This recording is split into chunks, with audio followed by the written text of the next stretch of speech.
Welcome to my channel. வாங்க தக்காளி குருமா எப்படி செய்யலான்னு பார்க்கலாம்.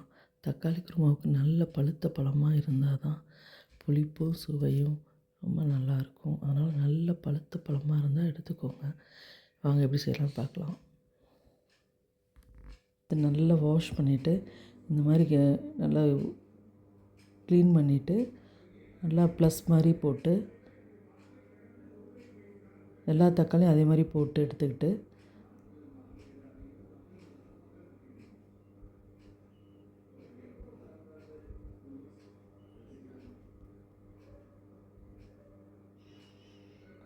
நல்ல தண்ணி ஊற்றி வேக வச்சு எடுத்துக்கணும்.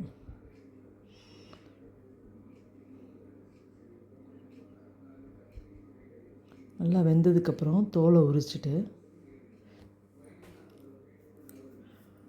ஒரு மிக்ஸி ஜாரில் போட்டு அதேமாதிரி எல்லா தக்காளியிலையும் இருக்கிற தோலையும் எடுத்துகிட்டு மிக்ஸி ஜாரில் சேர்த்துக்கணும்.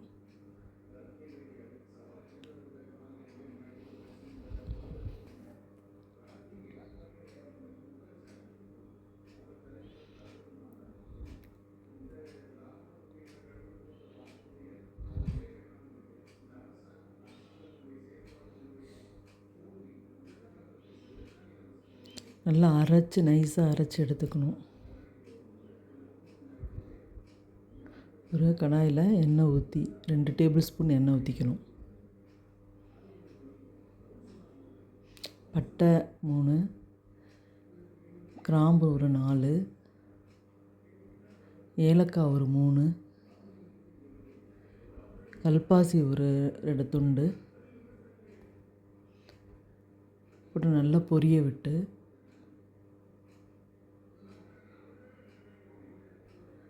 புதினாவும் பச்சை மிளகாவையும் சேர்த்துக்கணும்.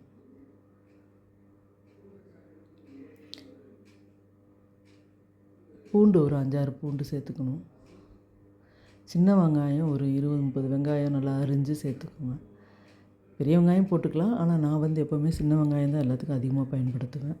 அதனால் சின்ன வெங்காயம் போட்டுக்கிறேன். நீங்களும் சின்ன வெங்காயம் போட்டுக்கோங்க. ஒரு 1/4 டீஸ்பூன் கரம் மசாலா பொடி,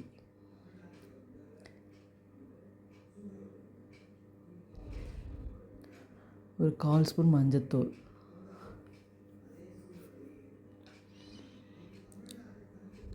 ஒரு 1/4 ஸ்பூன் மிளகாத்தூள்,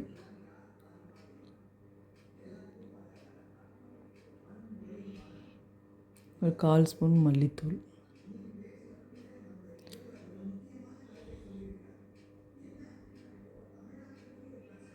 உப்பு போட்டு தேவையான அளவு போட்டுக்கோங்க. நல்லா வதக்கி விட்டு, நான் குழந்தைங்களுக்கு செய்கிறனால காரம் கம்மியாக போடுறேன். நீங்கள் அதுக்கு உங்கள் காரத்துக்கு தகுந்த மாதிரி காரமும் பச்சை மிளகாவும் சேர்த்துக்கோங்க. அரைச்ச தக்காளி அதில் சேர்த்து நல்லா கிளறி விடணும். இது ஒரு பக்கம் நல்லா கொதிச்சுக்கிட்டு இருக்கட்டும். நல்லா தண்ணி ஊற்றி நல்லா கொதிக்கட்டும். ஒரு மிக்ஸி ஜாரில் 1/2 மூடி தேங்காய், சோம்பு 1/4 ஸ்பூன், கசகசா ஒரு 1/2 ஸ்பூன், முந்திரி பருப்பு ஒரு 5-6 முந்திரி பருப்பு சேர்த்து நல்லா நைஸாக அரைச்சி எடுத்துக்கோங்க.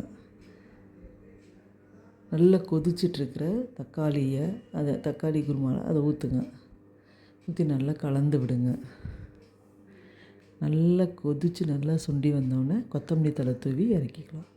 சுவையான குருமா ரெடி. இது தோசைக்கு, இட்லிக்கு, சப்பாத்திக்கு, பூரிக்கு சூப்பராக இருக்கும். செஞ்சு பார்த்துட்டு டேஸ்ட் எப்படி இருக்குன்னு சொல்லுங்கள். உங்களுக்கு பிடிச்சிருந்தா சப்ஸ்கிரைப் பண்ணுங்கள், லைக் பண்ணுங்கள், ஷேர் பண்ணுங்கள்.